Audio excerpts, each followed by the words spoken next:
મહેસાણામાં વિદેશ મોકલવાના બહાને 65.85 લાખની છેતરપિંડી થઈ હોવાની વાત સામે આવી છે।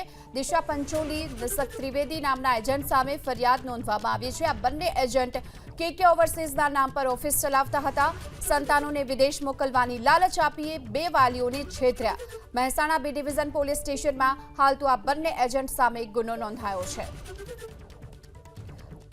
તો સંતાનોને વિદેશ મોકલવાની લાલચ આપી અને બે વાલીઓને છેતર્યા, જેને લઈને આ અંગે પોલીસ સ્ટેશનમાં બંને એજન્ટો સામે ગુનો પણ નોંધાયો છે।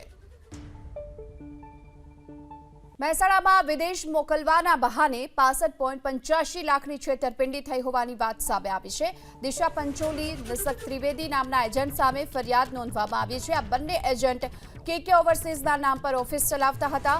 સંતાનોને વિદેશ મોકલવાની લાલચ આપીને બે વાલીઓને છેતર્યા। મહેસાણા બી ડિવિઝન પોલીસ સ્ટેશનમાં હાલ તો આ બંને એજન્ટ સામે ગુનો નોંધાયો છે। તો સંતાનોને વિદેશ મોકલવાની લાલચ આપી અને બે વાલીઓને છેતર્યા, જેને લઈને આ અંગે પોલીસ સ્ટેશનમાં બંને એજન્ટો સામે ગુનો પણ નોંધાયો છે।